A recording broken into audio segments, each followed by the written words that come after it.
Pronto. Tá ótimo.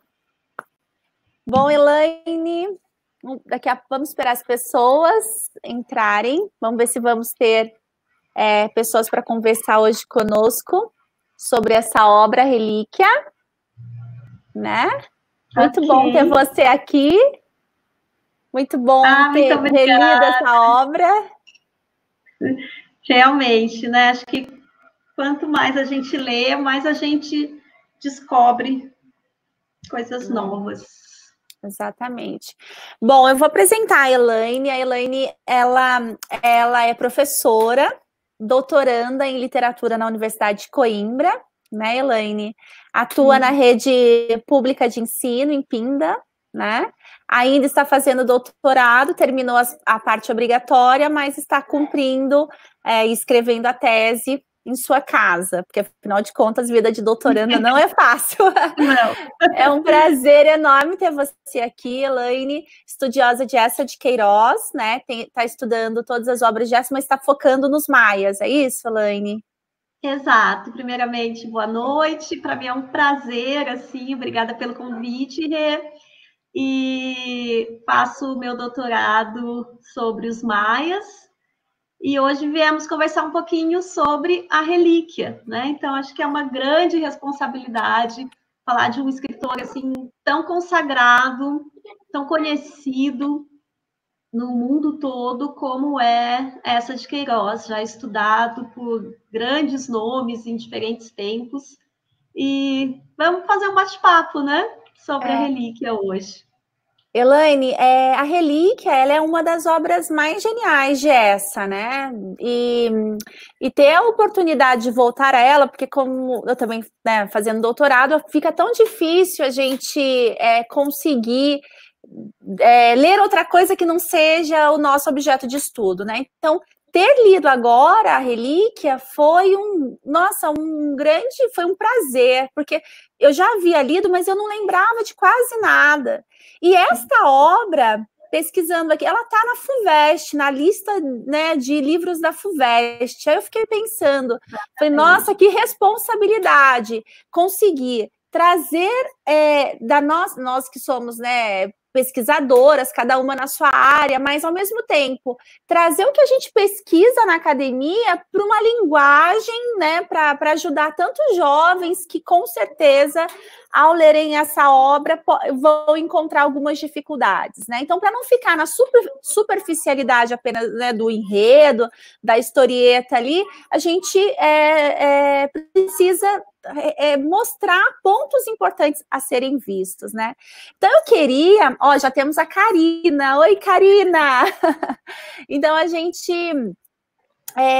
eu queria que você falasse para nós, situasse um pouco para essas pessoas que ainda não conhecem a obra de Eça ou que estão começando os estudos agora, a importância de Eça e também da relíquia, né? Nesse contexto, né, de literário. Você pode explicar para nós um pouquinho? Claro. Bom, Eça de Queiroz, ele nasceu em 1845 e morreu em 1900, né? Ele não chegou a completar 55 anos, mas ele começa a carreira muito jovem, primeiramente como escritor, né?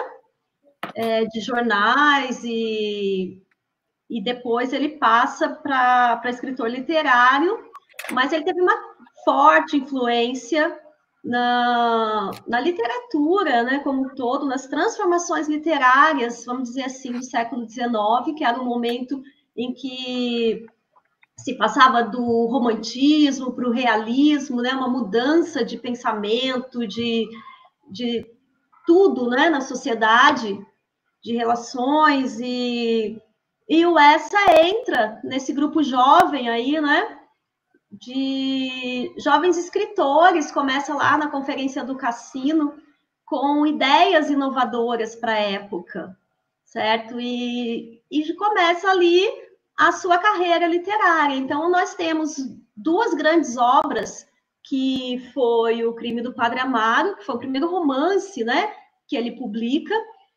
extremamente realista, ferrenho, naturalista, com uma crítica social muito forte. principalmente ao clero, né?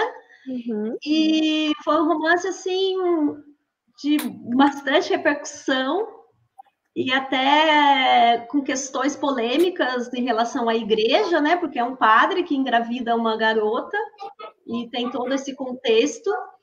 E depois ele vem depois com o Primo Basílio, né? Também uma outra obra extremamente realista e com crítica social. E nesse ínterim ele publica o Mandarim na sequência e a Relíquia, que são obras assim que trabalham com o fantástico, né? Com a fantasia, com a mistura entre realidade e simbolismo do sonho. E aí ele até é um pouco criticado, né, por alguns críticos, escritores da época que valorizavam muito o realismo, né? Mas eu acho que talvez eles não conseguiram perceber ali, já numa fase um pouco mais madura do Essa, que por trás dessa fantasia e do fantasioso, né, do maravilhoso, ele traz muito da realidade da crítica, né? E, por fim, daí vem Os Maias, que é a última obra em que ele publica, né, em vida, que é a grande obra, né, vamos dizer, a obra-prima do Essa, Os Maias, que demora 10 anos para ser escrito, mais ou menos. Então, tanto o Mandarim como a Relíquia foram entremeando ali entre o projeto de produção dos Maias. E após o seu falecimento, ele já deixa praticamente terminado A Cidade e as Serras, que é publicado em 1903. Ele morre em 1900, e mais tarde se descobre um espólio, né, com os escritos mesmo, após a morte dele, do Essa, e aí surgem algumas obras póstumas, certo? Que vão ser lançadas futuramente.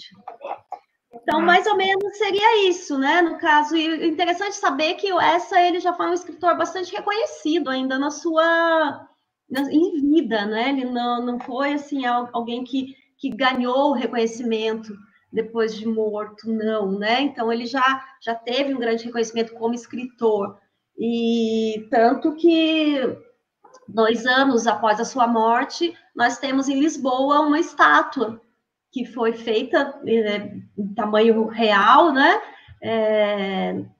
Ali na região do Chiado, perto do lado de uma rua chamada Rua das Flores, né? Que é um dos títulos póstumos dele, né? A Tragédia da Rua das Flores. E é onde está abraçando uma mulher, e embaixo vem exatamente a epígrafe da Relíquia, né? Que é sobre a forte nudez da verdade, o manto diáfano da fantasia, né? E a mulher representa a verdade e o Essa representa a ficção, a fantasia, o escritor, né? Que a segura, né? Como se a verdade estivesse sendo apoiada ali pela ficção. Ótimo. E falando dessa epígrafe, porque assim, vamos pensar desse aluno que vai ler essa obra agora, esse aluno do ensino médio, e eu estou pensando esse itinerário que ele terá que fazer para esta obra. Então, quando ele abre a Relíquia, ele encontra essa epígrafe. Então, eu gostaria... E depois, no final da obra, né, no final do livro, ele também tem aí uma frase muito importante que eu gostaria que você retomasse, tanto a epígrafe que você acabou de falar, mas também esse final, e mostrasse para nós, dissesse para nós qual que é a importância tanto da epígrafe quanto esse fragmento final dentro desse projeto do Essa em A Relíquia, né? Sim, então eu vou ler seria o último parágrafo do livro, em que ele coloca, e tudo isto perdera. Por quê? Porque houve um momento em que me faltou esse descarado heroísmo de afirmar que, batendo na terra com o pé forte, ou palidamente elevando os olhos ao céu, cria, através da universal ilusão, ciências e religiões. Né? Então, na verdade, a relíquia, ela conta a história narrada, né, pelo próprio personagem, né, protagonista, o Teodorico Raposo, e ele perde os pais, já ainda criança, e vai morar com uma tia em Lisboa, né? A Dona Patrocínio. Então, já pelo nome da personagem, a gente vê ali, né? Patrocínio, né? É ela quem vai patrocinar aí o nosso protagonista. E ela é extremamente religiosa, né? E aí, o que acontece? O Teodorico, ele passa a adolescência e depois ele vai estudar em Coimbra, e ele acaba tendo, vamos dizer assim, duas vidas, né? Uma em que ele se mostra ser extremamente católico por conta da tia, já pensando na herança, e outra em que ele leva a vida, né? Como um bom vivane, né? O raposão, né? Que é o apelido que ele tem diante dos amigos e nas ruas noturnas, né?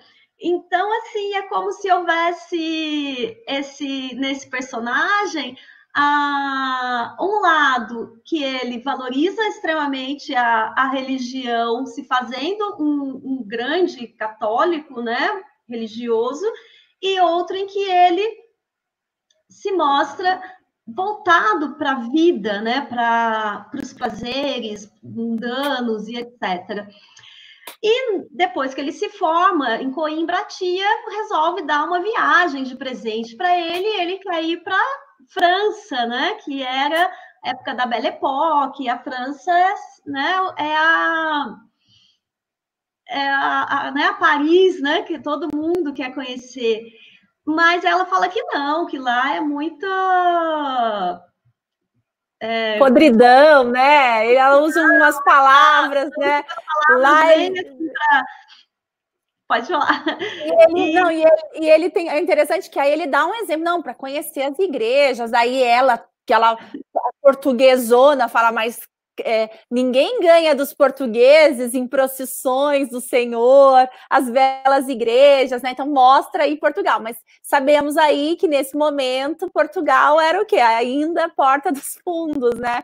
Da Europa, e o que se predominava aí era a França e também a Inglaterra, né? A gente vai ter vários personagens, sobretudo as mulheres, que eram as inglesas, bonitas aí dentro dessa história. Mas o que é interessante disso tudo, Elaine, quando a gente pensa nesse rapaz, você tinha começado a sua fala, mostrando lá um episódio do crime do Padre Amaro, né? E você falou do clero, e logo no início da relíquia, ele, ao narrar quem era o avô dele, ele era neto de um padre. Exato, né? Então, assim, poxa, como ele é neto de um padre, né? Já começa algo assim, uma crítica ali sutil, né? Vamos dizer assim, do extra. E aí eu sei que o que acontece, ela manda para Jerusalém. Ela fala para ele que não há lugar melhor que ir para Jerusalém, né? E essa época, as viagens para o Oriente era algo que fascinava muito o europeu, né? Porque ainda era considerado assim lugares exóticos e algo assim extremamente novo, né? Que estava se despertando ali, né? A ponto de sair no jornal, né? Ele saiu até no jornal, né? E então ele vai para Jerusalém. E é interessante, né, que a gente percebe nesse livro como se houvesse assim duas histórias, né? Sim. É uma parte mais picaresca, que eu acho que é o que mais fica quando a gente vê resenhas aí que abordam mais voltada para os vestibulares, porque a tia pede para ele uma relíquia de Jerusalém, né? E ele, ao descobrir o que ele vai levar para a tia, ele resolve pegar de uma árvore qualquer uns espinhos e faz uma coroa de espinhos para dizer para a tia que é a coroa de Cristo, né? E alguém vai e embrulha isso com um papel pardo, uma fita vermelha. Só que antes dele chegar até Jerusalém, ele passa pela Palestina e ele tem encontros amorosos lá com a Mary. A Mary, né? Coquinhas. E a Mary, quando ele está indo embora, chega para ele e dá um embrulho em papel pardo, com fitinha vermelha, que era a camisola que ela utilizava nos encontros amorosos dele, né? Com uma mensagem ali, né? Um bilhetinho escrito o meu portuguesinho e tal, né? Muito valente pelas nossas noites de gozo, né? E aí o que acontece é que acaba havendo a troca, né? Não se sabe como, quando ele retorna de Jerusalém e faz todo uma festa, vamos dizer assim, né? Uma cerimônia para entregar, juntamente de outros padres que estão ali na casa da tia, a relíquia que ele leva para ela. Quando ela abre, não é a coroa, é a camisolinha, né? E ela acaba o expulsando, ele perde a herança, e aí, né, se dá aí enfim, né, praticamente, depois disso, acontecem poucas coisas até o final da história, mas a trama, vamos dizer assim, fica entre esses dois embrulhos. Então, o que a gente vê muito em resenhas, assim, quando aparece em vestibular e tal, é essa questão dos embrulhos, e é porque é algo engraçado, né? Acho que é uma linguagem, assim, mais leve, mas então, só que dentre essa ida a Jerusalém e essa volta, quando ele entrega o embrulho para a tia, a gente tem uma grande parte, que é o capítulo 3, que tem quase 100 páginas, né, é muito ali dentro do livro, em que ocorre um sonho, uma visão. A gente o Essa não deixa claro ali para o leitor, mas o Teodorico, ele volta, né, para uma Jerusalém antiga. Só um minutinho, Elaine, desculpa te cortar, mas só uma coisinha. Então, aí, só para dizer para quem vai entrar nessa obra e começar, que nessa sua primeira fala, você fez o resumo da obra, mas a obra não é isso só. Porque, na verdade, né, você falou uma coisa muito importante. Esse livro, ele tem... infelizmente, ele aparece muito por conta dessa coisa humorada, desses dois embrulhos, a tia que é toda beata e recebe a camisolinha da Mary, que é isso que fica, mas na verdade tem um recheio de 100 páginas aí. Então, na verdade, quando a gente desmembra, né, esse livro, a gente tem duas partes. O capítulo 1 e o capítulo 2, formando a primeira parte, vai encontrar o seu fim no capítulo 4 e capítulo 5. É como se fosse um livro. E o meio, que é o capítulo 3, que é um capítulo que muda, inclusive, o tom, né, Elaine? Não é só o humor ali desaparece, aquela leveza, né? A facilidade, a gente vai percebendo que é uma característica do as descrições mesmo, mas como leitora e estudiosa de literatura, eu sinto muita dificuldade em ler o capítulo 3, porque o tempo todo a gente tem que se deparar tanto com um vocabulário que é um vocabulário que dá muito trabalho, um vocabulário do século XIX, mas extremamente descritivo, mas também com um vocabulário, inclusive, da nossa tradição ocidental, cristã. Né? Então, a gente tem ali história de Herodes, a gente tem ali a Salomé, a gente tem a questão do São João Batista, a gente tem a questão... Então, tudo isso é como se o capítulo 3 fosse, para nós, esse sério, porque desmembra, coloca de pernas para o ar toda a nossa tradição cristã.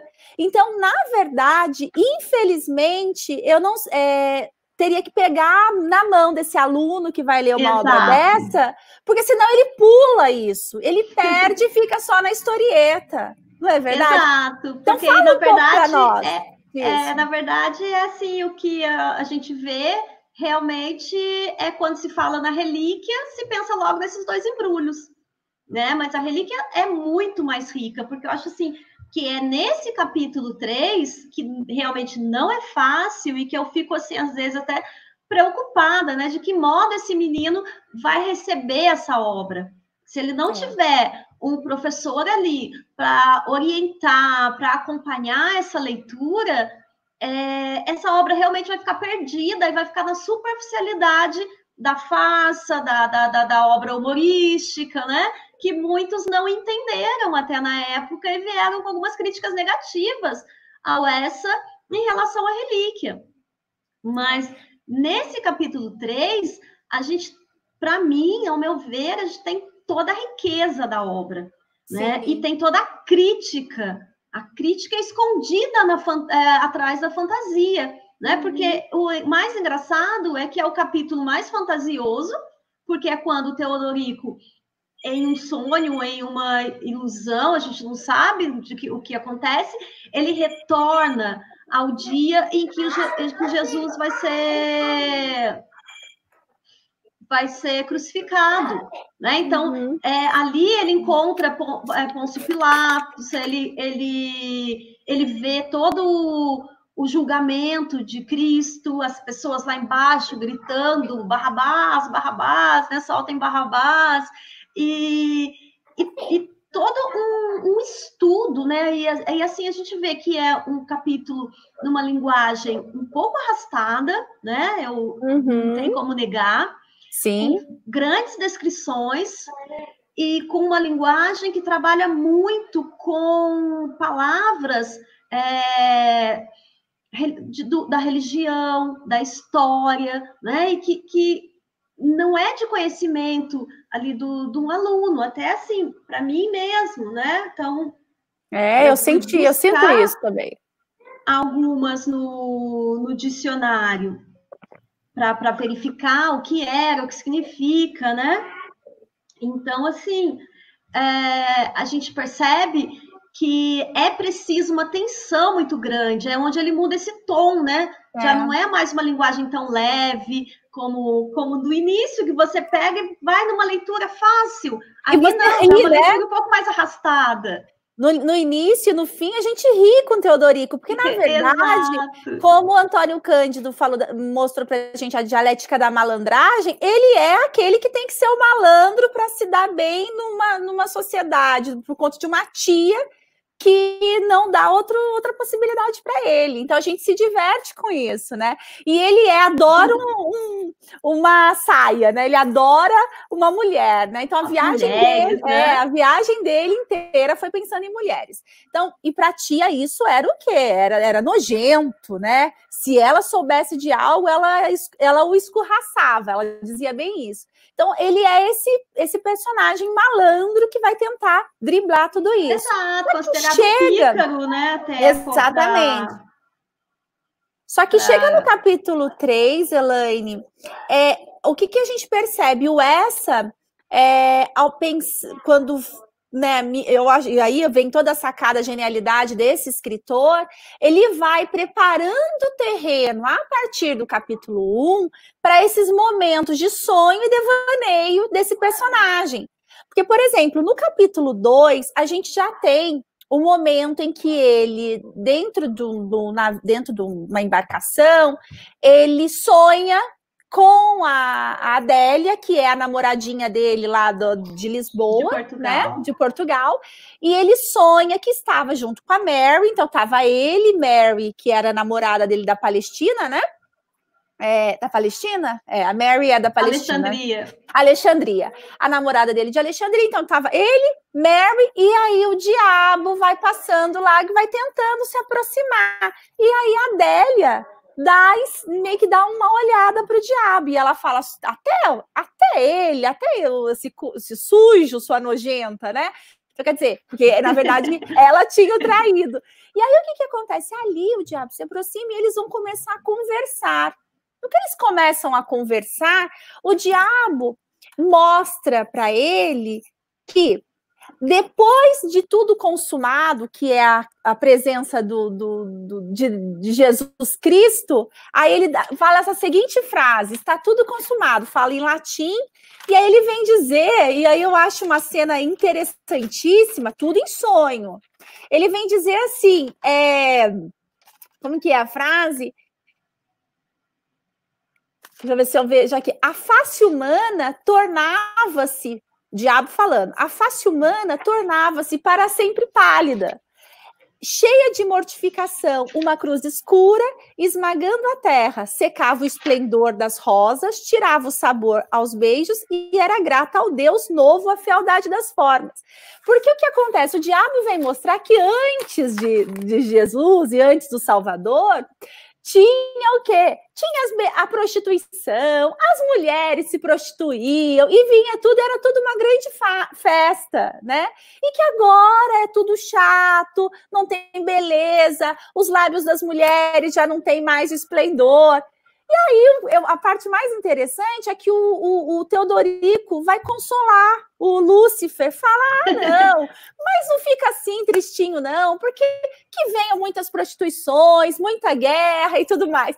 Então é uma fase engraçada que continua no capítulo 2, no tom desse humor que veio desde o começo, mas que vai preparando um leitor para que nos momentos de sonho aconteçam esses devaneios.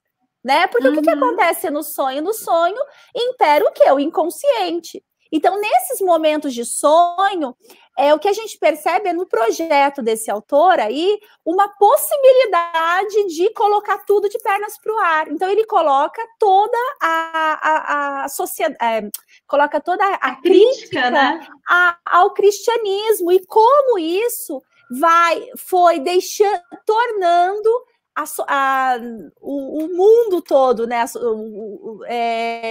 agindo sem essa beleza, sem essa naturalidade, negando a vida, né, porque sempre buscando o eterno, e aí negando a própria vida. Aí, por isso que eu falei que lembra muito Nietzsche, né, que a grande crítica de Nietzsche era a vida eterna, né, porque com a vida eterna você almeja outra coisa, então você não vive essa vida aqui, porque essa é pecaminosa, essa é para você, né? Essa é toda pecadora. Então tem uma grande crítica aí, não é essa? Por conta disso, né? Disso que pretende uma outra vida que não a vida mundana.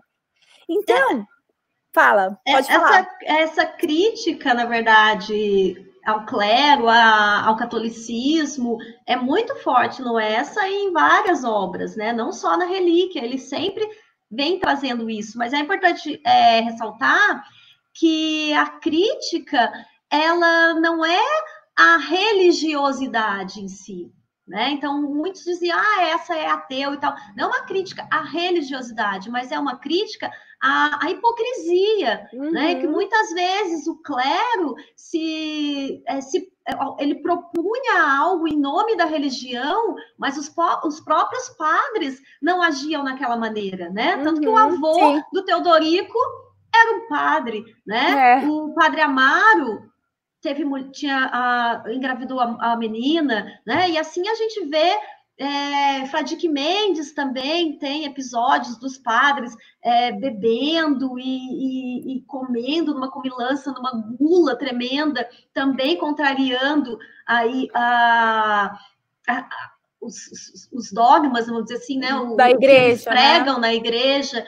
Então, essa crítica do Essa, ela veio exatamente para mostrar que há algo além, né, de uma outra vida, né? A gente tem essa vida aqui. Essa vida, exatamente. Que era um momento de valorização do trabalho do homem, né? No momento assim de revolução, né? Industrial e tal. Então, assim, matar essa vida em prol de uma vida eterna, era isso que ele não aceitava, né? E, Elaine, você tem muitas pessoas te parabenizando pela live, a Marina. Muito obrigada. Temos Muito aqui obrigada. a Ana Miguel dizendo que está com saudades de você. Viu? Você falou, eu acho que não vem ninguém, temos Olha só pessoas. que bom. Ai, muito Sempre bom. tem. E, Elaine, então essa questão o tempo todo também, só para ilustrar isso, você fala, a gente tem um clero que vai na casa da tia Titi, a tia Patrocínio, Exato. o tempo todo para jantar. Os padres vão todos os dias para jantar, para e de olho na herança, né? Para pegar também, né, as esmolas para Cristo, né? Exatamente. Então estão sempre ali também como urubuzando, assim, vamos dizer assim, a tia Patrocínio, né? Mas a questão desse capítulo em que ele chega e vê o julgamento de Cristo é onde a gente vê essa crítica muito ferrenha e vamos dizer assim que é escondida por trás, não escondida, mas vamos dizer, velada pela fantasia, né? Porque é um momento de sonho. E ali, nesse momento, ele coloca Cristo como humano, ele coloca Cristo em determinados momentos como alguém assim que até interesseiro, vamos dizer assim, porque ele chega, Cristo chega nos relatos, né? Cristo chega naquele momento destruindo as coisas na frente do templo, que não é para vender nada, né? Mas ele joga as coisas de um velhinho que vende ali as suas medalhas, as suas pedrinhas, mas ele não chega para destruir as grandes barracas, né? Que estão legalizadas, vamos dizer assim, na frente do templo. E esse velhinho dá esse depoimento. Poxa, é esse aí que estão dizendo que está dizendo que é filho de Deus? Eu estava lá, agora eu estou sem comida, eu estou sem nada, porque ele jogou fora tudo aquilo que eu tinha, né? Então, assim, é nem sempre assim, vamos dizer assim, justo, né? Ele é colocado ali, mas acho que o pior, assim, vamos dizer assim, em relação à religião, é quando ele nega a ressurreição, né? Então, ali, o que acontece naquela narrativa, naquela descrição, em determinado momento, quando Cristo morre e é enterrado, os amigos dele vão e retiram o corpo de Cristo dali daquele túmulo. E no dia seguinte, Maria Madalena, quando chega no túmulo e vê a pedra aberta, é onde ela sai gritando, né? Que ele foi ressuscitado. Eu até separei esse trecho aqui porque eu acho bastante interessante. Aqui.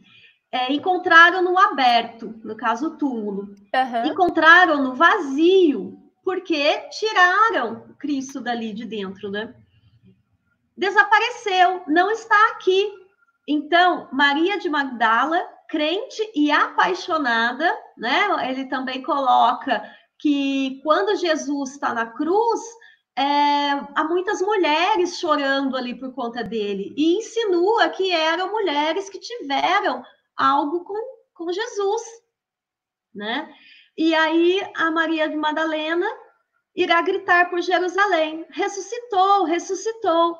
E essa frase eu acho muito, o modo, né, da construção da frase muito bonita.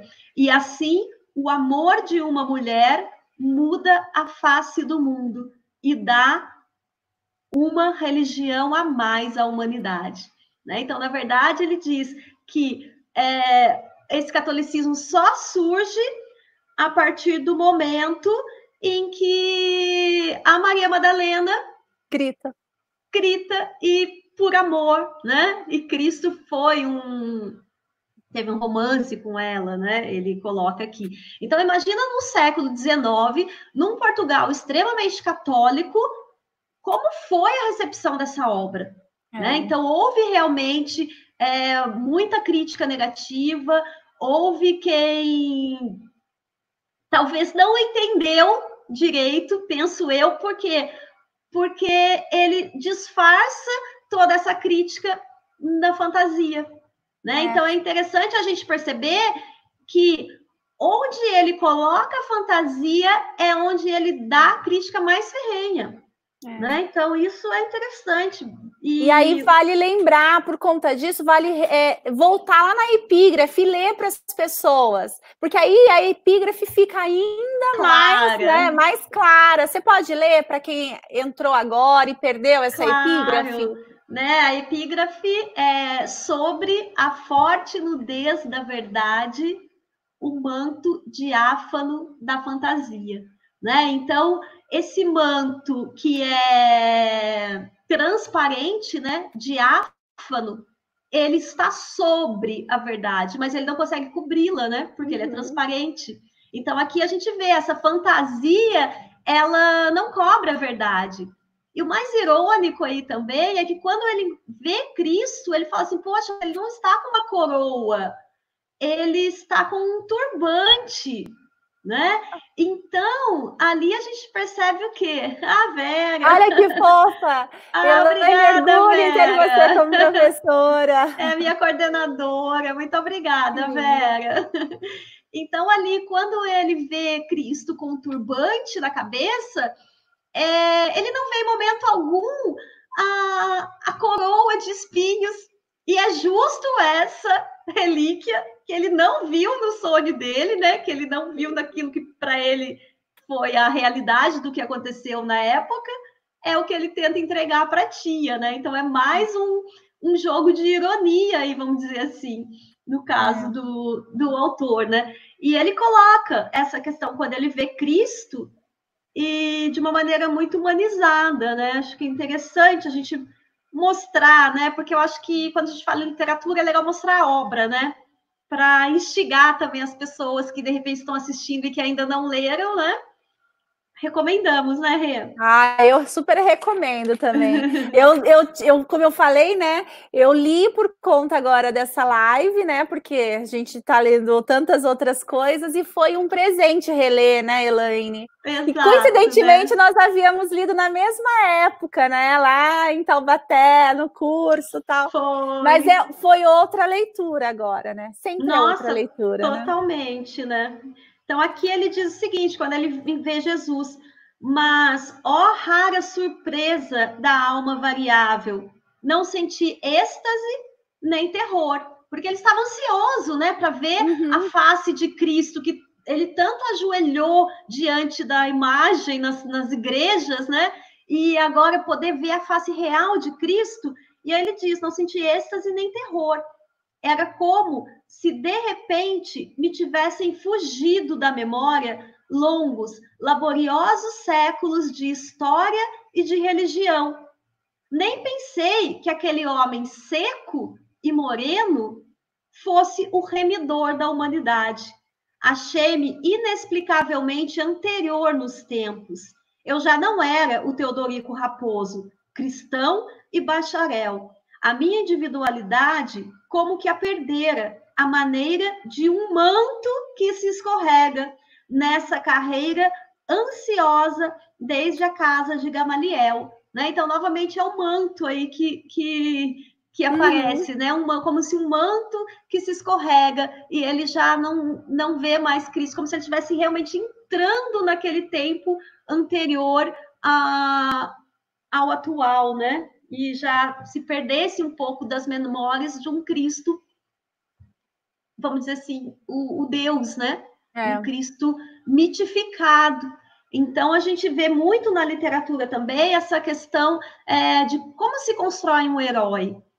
Né? No meu doutorado, eu fiz uma disciplina que eu até finalizei com um trabalho que era exatamente isso, né? Na construção do herói, em que, por exemplo, o primeiro rei de Portugal, Dom Afonso Henriques, ele se torna o herói mítico que ele é até hoje, quase praticamente santificado, e que quando você pergunta para os portugueses, e eu fui num congresso lá, de história e vi alunos de ensino médio, quando a professora fez uma enquete perguntando quem foi Afonso Henriques, muitos colocam, foi o grande herói português, foi o Deus de Portugal. Então, até hoje, ele tem essa visão por conta da literatura, né? Das crônicas de Fernão Lopes, que fez de Afonso Henriques um santo, né? Que ele teve também a visão da Batalha de Ouriques. Então, assim, a gente percebe que a religião, a literatura, ela vai construindo os seus heróis, né? Que passa da figura humana e vai da figuração até o herói, ou o mito, né? Então, nós fizemos, né? Do mito ao rito, né?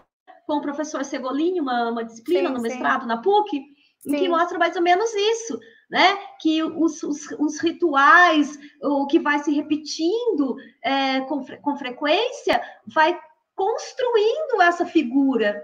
Então, aquele Cristo que era humano e que o Teodorico fala que era mais um dentre os profetas, né? Que viam falar coisas e que Pilatos falou assim, é só mais um deslumbrado aí, não vale a pena crucificá-lo, né? Porque ele acha que era só mais um desvairado falando bobagem ali. E que a religião em si vai transformar essa figura humana em um Deus, por meio da repetição e do rito. E aí é onde que o Essa traz, eu vejo assim, imaginando um leitor do século XIX, ao ler essa obra, o que ele pensou? Qual foi a reação, né? Então, eu fico imaginando isso, principalmente num país tão católico. Sim, Elaine, mas essa era muito sagaz, né? Porque, como eu falei, ele vai preparando o terreno, ele coloca isso dentro num sonho, né?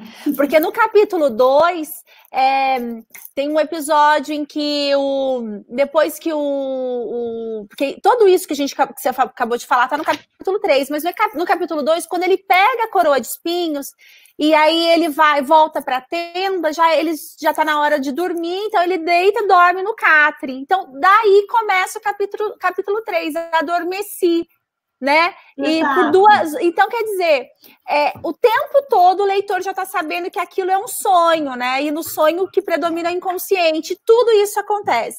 Mas aí a gente sabe também que há algumas críticas que mostram que quando essa obra saiu, já autores consagrados começaram...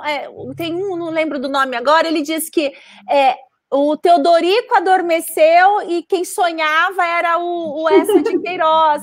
E mostrando também como se fosse assim, uma incompatibilidade, porque quem narra a história é em primeira pessoa, né?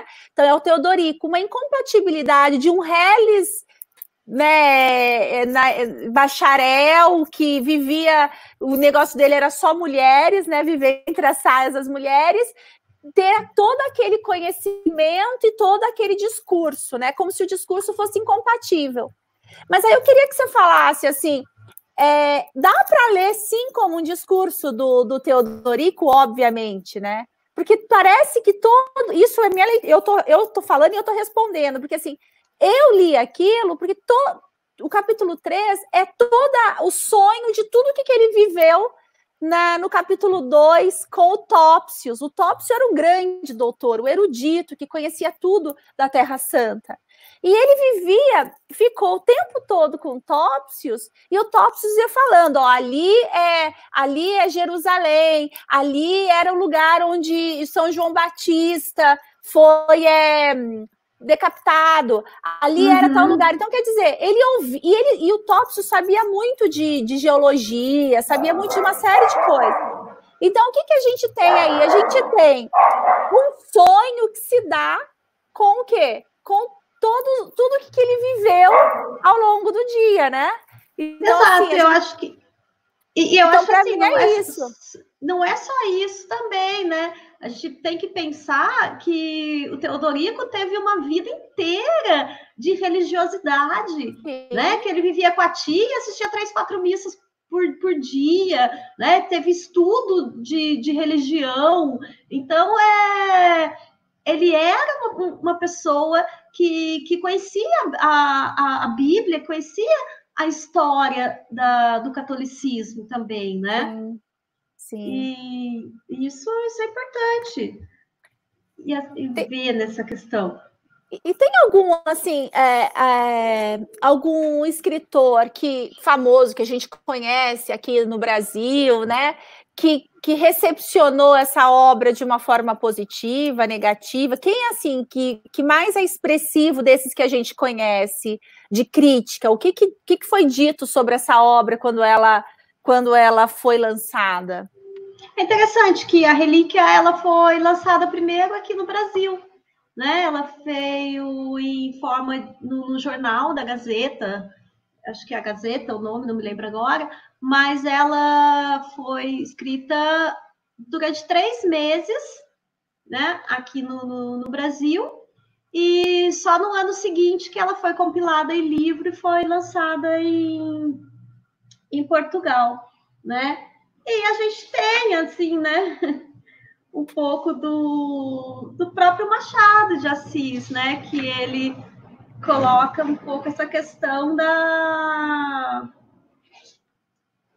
como uma fantasia, né?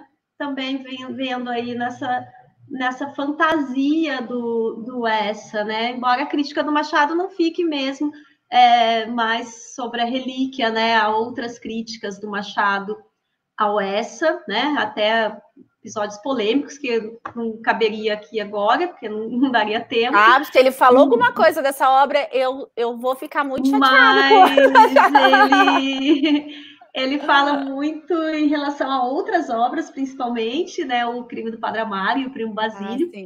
Mas o mais interessante é que quando ele tem a primeira edição do Crime do Padre Amaro e depois ele lança a segunda edição com modificações, muito das críticas negativas do Machado ele corrige e retira da obra, né? Alguns episódios em que o Machado coloca que acho que era mais ou menos uma cópia, né, do Flaubert, e aí o Essa retira. Então a gente vê que ele acata também um pouco. E olha o respeito, né, que tinha pelo nosso Machado.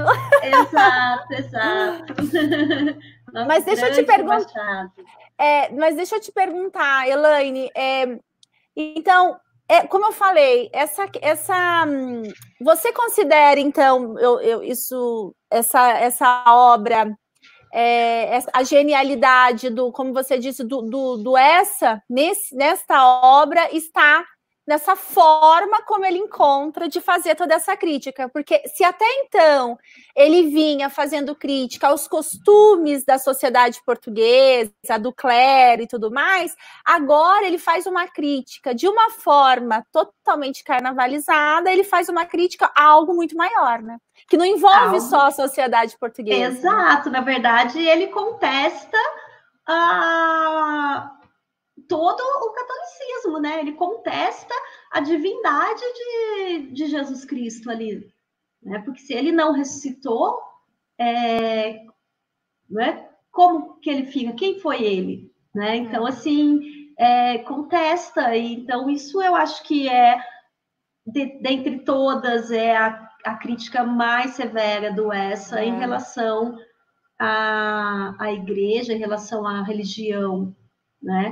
Agora, a gente percebe que ele, no final também, é interessante, né, retratar isso, que no 5º capítulo, quando o Teodorico descobre que a tia morre, né? Eu adoro e ele não recebe nada, né? Na verdade, ele recebe o óculos da tia como herança.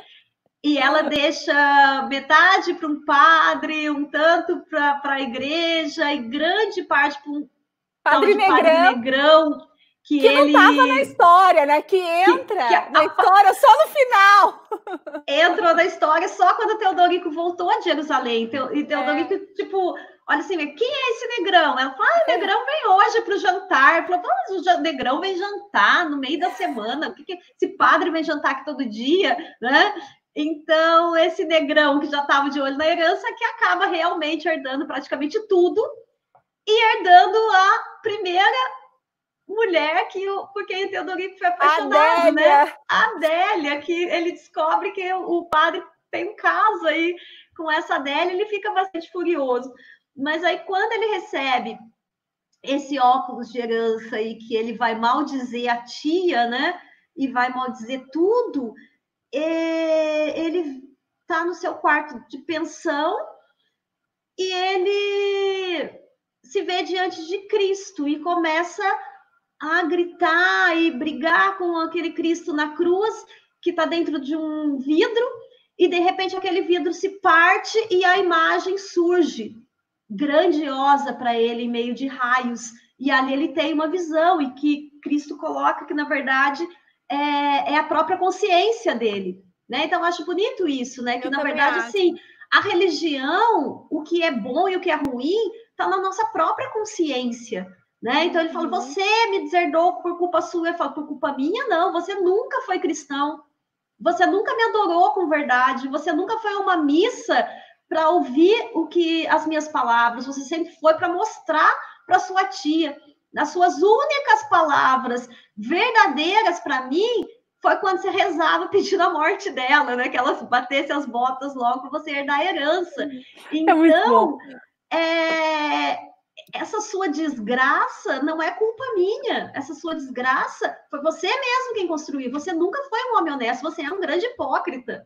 Né? Então, acho que ali marca uma crítica também, né? Então, assim, fazer o bem sem olhar a quem, né? Eu acho que hoje em dia, por exemplo, eu vi uma que eu fiquei indignada,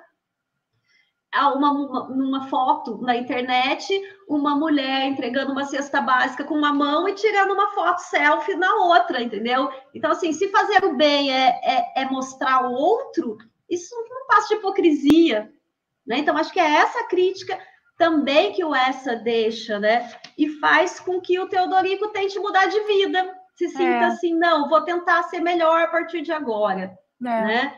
E é onde ele reencontra um amigo da infância, que vai dar uma oportunidade para ele, né? Porque quando ele vai embora da tia, ele começa a vender as relíquias que ele pegou, e vai vendendo. Então, assim, o Rio Jordão, ele vende... Os pregos da cruz. 50 frasquinhos do Rio Jordão, ele vende os mais de 30... pregos da cruz. Mais de 30 pregos da cruz, que daí chega um senhor lá e fala assim, poxa, você está destruindo o nosso negócio de relíquias, porque elas não estão valendo mais nada. Você vendeu 29 pregos da cruz de Cristo. E ele para com tudo isso, acaba casando com a irmã desse amigo de antigamente, que não é bonita, mas ele fala que ela era uma boa moça, mas arolha, né? E acaba casando aí com ela e aparentemente mudando, né? Tendo uma vida que se deu bem no final, né? Porque o amigo tinha bastante dinheiro, ele compra do padre Negrão, que estava querendo vender a quinta onde ele morou quando criança com a mãe. Ele acaba comprando a quinta, tendo uma vida tranquila, tem filhos e tal. Só que aí, no fim, quando a gente acha, ele se regenerou, né? Aí é quando ele recebe a visita do Padre Justino, que o Padre Justino conta que o Negrão ficou bem e teve um caso lá com essa Adélia, e ele fala, né, que se ele tivesse batido mais o pé naquela época e dissesse que MM era Maria Madalena e a camisinha fosse... Né? A camisolinha fosse de Maria Madalena, ele teria convencido a tia, né? Então, assim, deixa eu ver se eu acho esse finalzinho aqui. É muito bom esse. Em que ele fala exatamente isso, né? Os pontos dos costumes. Aqui, olha. e logo provava com esse papel escrito em letra perfeita ao meu portuguesinho valente, pelo muito que gozamos. Era essa carta em que a santa me ofertava a sua camisa. Lá brilhavam as suas iniciais, MM, de Maria Madalena. Lá destacava esta clara, evidente confissão, o muito que gozamos, o muito que eu gozara em mandar à santa as minhas orações para o céu, o muito que a santa gozara no céu ao receber as minhas orações. E quem duvidaria? Não mostram os santos missionários de Braga, nos seus sermões, bilhetes remetidos do céu pela Virgem Maria e sem selo? Né? E assim ele vai. Então ele diz que se ele fosse mais forte, é onde a gente tem a última frase do livro, né? E tudo isto perdera por quê? Né? Porque houve um momento em que me faltou esse descarado heroísmo de afirmar. Ali ele não falou nada, ele ficou sem ação, né? Sim. E se deixou ser mandado embora pela tia. Mas se ele tivesse batido o pé, é onde ele fala que batendo na terra com o pé forte, ou palidamente elevando os olhos ao céu, cria, através da universal ilusão, ciências e religiões, né? Então, sempre as ilusões, a terra firme como a ciência e a adoração ao céu como a religião, mas tanto faz ciência como faz religião, tudo não passa de uma grande ilusão, né? Então, acho que é maravilhoso, né? Eu acho também. É maravilhoso. Essa de Queiroz é algo assim que eu me encanto cada dia mais que eu estudo com ele. E as pessoas amaram a sua live, porque, olha, eu tô cheia de elogios. Aqui muito obrigada. Tem para você várias também, quer ver? Aqui eu te falei dessa, tem uma da Márcia, linda, Márcia Regina. Olha. Minha cunhada, Márcia Fogo. Obrigada, Márcia. Olha, dica de leitura na quarentena, A Relíquia. Ai, gente, muito obrigada por estarem. Foi uma live. Nossa, eu aprendi muito com você, Elaine. Imagina, sempre muito bom te ouvir. É sempre uma troca, assim, também. É muito bom a gente trabalhar e trocar, né? Tinha muitas coisas que nós discutimos, né? Mas que não dá para falar tudo em uma hora. Sim, mas o que eu acho muito interessante é porque, assim, tá cheio de vídeo na internet sobre a relíquia, para esses meninos que vão prestar FUVEST, esses meninos que vão prestar vestibular e que precisam ler esta obra. Mas só fica no plano, como eu falei, tem duas leituras, como a gente falou, tem duas obras dentro da relíquia. A superficialidade dessa historieta e essa grande crítica, que é esse recheio do capítulo 3. E que, infelizmente, esse capítulo 3, ele não aparece, porque muitas vezes esse menino não é pego pelas mãos para ler como se deve esse capítulo, né? Porque é um capítulo realmente difícil. Então, assim, eu acho que com essa live é a nossa forma de contribuir para esses meninos que estão em casa, estudando, muitas vezes sozinhos, sobretudo os meninos de escola pública. Então, eu acho que é uma forma, assim, maravilhosa. E ter você aqui, estuda, né, faz doutorado em falar dessa forma tão leve e, ao mesmo tempo, tão consistente, teoricamente, de pesquisa, é sim um presente. Então, como eu falei, independente da nossa audiência, independente, vamos ter uma pessoa, nenhuma pessoa, e hoje nós tivemos 15 pessoas, e eu fico muito feliz por isso. Legal. É sempre muito bom fazer o nosso papel, o nosso trabalho, né? Trazer a literatura mais próxima das pessoas. Então, muito obrigada, minha amiga. Muito obrigada. Eu que agradeço o convite. E lembrando que a gente está com um projeto mensal, né? Sim. E próximo vem uma pessoa falar sobre Memórias Póstumas. Vamos ter também 3 obras do Mia Couto, que é Histórias Abençonhadas. Vamos ter O Beijo da Palavrinha e A Menina Sem Palavras. Então, em uma live, 3 obras. E vamos ter também Madame Bovary, né? E aí vamos ter vários clássicos. E o ano que vem, se tudo der certo, a gente vai lendo Proust em um ano. Então, aí seria uma forma de vocês lerem conosco também. Exatamente. Né? Então, a gente vai lançando e aí a gente vai discutir com as pessoas, né? Vai ser muito legal, vai ser muito bom. Então, obrigada, viu, gente? Muito e obrigada. Se vocês quiserem se inscrever no canal para acompanhar um pouco mais do nosso trabalho, a Elaine sempre estará aqui conosco nesse projeto dos clássicos e vai ser muito bom ter vocês aqui. Obrigada, gente. Muito obrigada, boa noite.